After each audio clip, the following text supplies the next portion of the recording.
Have you ever felt like leadership is getting harder? Even though we have more tools, more data, and more frameworks than ever before. Have you ever looked around your workplace and thought, people are busy, but something feels off? And have you ever wondered whether the real leadership challenge right now isn't strategy or performance, but how we show up as humans at work? If any of those questions resonate with you, this February reflection is for you. Hey everyone, and welcome back to the Leadership Project. Today is our February solo cast where we step back from individual episodes, connect the dots, and ask a bigger question. What are our leaders really being asked to do right now? Because when you put this month's conversation side by side, a very clear picture emerges. Not about productivity, not about hustle, but about presence, empathy, and intentional design. If I had to summarize February in one sentence, it would be this. Leadership today is less about control and more about conscious influence. Across all three conversations, we kept coming back to the same tension. Leaders mean well, but the impact doesn't always match the intention. As I often say, people don't wake up in the morning, rub their hands together and go, what can I do today to be a real jerk? This is not intentional. People don't feel unsafe because leaders are malicious. They feel unsafe because leaders are rushed, distracted, reactive, or operating on autopilot. February was a reminder that culture is created in moments, micro moments. Leadership lives in behaviour, not titles. And the small choices often create the biggest ripple effects. So let's reflect on each of our guests. Start with Tracy Clark and leadership starting with self. Tracy challenged us to look at leadership in a way many people avoid, by starting with ourselves. Her central message was simple but uncomfortable. You can't unlock the potential of others if you're not aware of how you're showing up. We spoke about leaders unintentionally becoming bottlenecks, the gap between intention and impact, and how identity, curiosity, and even play shape performance. What really stood out for me was this idea. Most leaders don't limit their teams on purpose. They do it unconsciously, through over-control, a lack of certainty, or a fear of letting go. So here are my reflection questions for you from this conversation. Where might you unintentionally be limiting your team? And are you creating space for others to step up, or are you filling in the gaps yourself? And what would change if you led with curiosity instead of certainty? Overall, how can you become more of a catalyst than a bottleneck? So here's your call to action. This week, choose one moment to step back instead of stepping in. Let someone else lead the conversation, the decision, or the solution, and notice what happens. Become that catalyst. Allow others to learn, grow, and take ownership.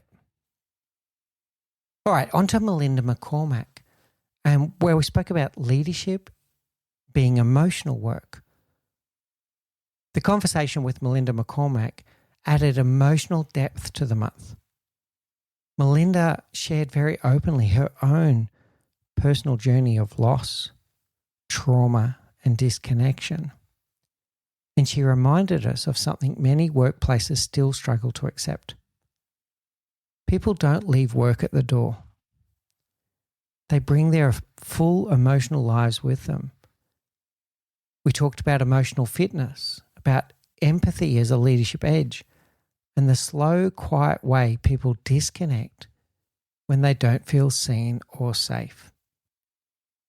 One of the most powerful ideas from this episode was that disengagement rarely happens overnight. It happens through 1,000 small moments of disconnection. So my reflection questions for you from that interview are, how emotionally safe do people feel around you? Do you respond or do you react when under pressure? And when was the last time you worked on your own emotional fitness? So the call to action here is practice one intentional pause each day for the next week. When something triggers you, pause. Name the emotion. Name it with clarity. Ask yourself, what is this emotion? Why this emotion? Why this emotion now? What triggered it? And then choose a response that's aligned with your values, not your impulse. Now, to be clear, everyone is emotional and we all make decisions emotionally. But the more intentional we are with it, the more we'll get a better result. And emotion at the end of the day is information. It's trying to draw your attention towards something, either a met need or an unmet need. A positive emotion, like happiness, is trying to reward you for a met need, the need for love and belonging, the need for a bit of fun, the need to feel that you matter. A negative emotion is trying to tell you about an unmet need, that you feel that you don't belong, that you feel that you're not being respected, that you feel like you're not being valued. So we need to pay attention to these emotions.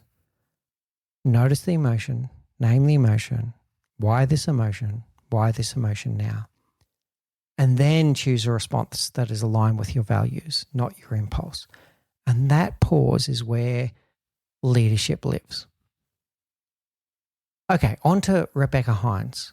And we spoke here a lot about meetings and how they can become the biggest bugbear in your life and in the life of your teams unless we look at it intentionally. So this conversation grounded everything about meetings in systems and design. Rebecca challenged one of the most accepted frustrations in modern work, that meetings don't have to be bad. They're designed that way, unintentionally. We let it get away on us. So we need to step in and take some intentional steps to take back control of our meeting culture in our organizations. We explored some really interesting concepts within there. The visibility bias that equates busyness with value, that seems to be a badge of honor to be busy and jump from meeting to meeting, not to sit back and think, well, did those meetings actually achieve anything? So the busyness is being valued rather than the outcomes. We also explored how a lack of clarity fuels unnecessary meetings. And with some intentional actions, we could dramatically cut down on the amount of meetings that we're having. And this is why leaders must treat meetings as a product, not a default. The insight that stayed with me most was this. Every meeting sends a cultural signal about what matters, about whose time is valued, and about how decisions get made. So my reflection questions to you here are to look at your calendar and to do a reset. Have a look at all of the meetings in your calendar and think about whether they really need to exist. For the meetings that do need to exist, are they designed for the people attending or just for you? And what change would happen if you treated time as something to invest, not to spend? So you call to action, go through your calendar, look at all of the meetings in your calendar, maybe even go as extreme as Rebecca recommended and delete them all and only reinsert the ones into your calendar that really need to be meeting. And for the ones that don't need to be meetings, how else might you achieve the purpose of that meeting in a different way? Can it be asynchronous? Can it be a communication? And then for the meetings that do stay, think about how you could redesign them. Think about who really needs to be in the room. What length does it need to be? What is the purpose of the meeting? And making sure that all of that is clear. There were other key tips that Rebecca gave us, including building our calendars around 25-minute meetings or 55-minute meetings to make sure we've got some time to decompress from the current meeting before we move into the next one. She even had a great pattern interrupt that was, if a meeting was supposed to start at 3 o'clock and finish at 4 o'clock, instead of making it 3 to 3:55, why don't you make it 3:05 through to 4 p.m.? And then you're intentionally shorting the meeting and giving you that gap, but with a lesser chance that the meeting will overrun. So remember that one better meeting can change a team's energy. It can change how they show up, what they focus on. This is going to make a huge ripple effect in your organization if you can reset the way you approach meetings in your organization. All right, now let's go to a wider reflection about the state of leadership right now. When you zoom out across February and look at the broader state of work, a few things are clear. People are tired. Change is constant, and trust is fragile. Recent leadership research continues to reinforce the same themes. Psychological safety drives performance, and it's your responsibility as a leader to create that. Empathy improves retention and engagement because everyone wants to feel seen, heard, and valued. And clarity reduces burnout more than perks ever will. Clarity of role, clarity of responsibility, clarity of purpose, all of these things remove churn in your organization and give people clarity of what it is they're supposed to do and how will they know when they're successful. Yet today, many leaders are still rewarded for speed over reflection, busyness over impact, the badge of honor of being busy, and certainty over curiosity. February reminded us that the leaders people want to follow right now are those who lead with intention, check their impact, regulate themselves under pressure, and design environments where people can do their very best work. So let me leave you with one final reflection. If leadership is the sum of our moments, then the question becomes, what moments am I creating right now? So here's your integrated February challenge. Over the next week, lead one moment with self-awareness. Handle one situation with empathy and emotional regulation, and redesign your calendar to make your meetings more intentional. You don't need to overhaul everything. You just need to be deliberate and intentional. Because leadership isn't about doing more, it's about doing what matters with awareness, care, and intention. If this episode resonated with you, share it with a leader who's trying to navigate the complexity of work right now. In our next episode, we're going to be joined by the amazing Bruce Wojak, who has studied deeply the difference between serial innovators and those that struggle with innovation. And we're going to talk about how you can unlock innovation in your teams and in your organizations. Until then, lead with courage, lead with care, and as always, lead better. You've been listening to The Leadership Project. If today sparked an insight, don't keep it to yourself. Share it with one other person who would benefit from listening to the show.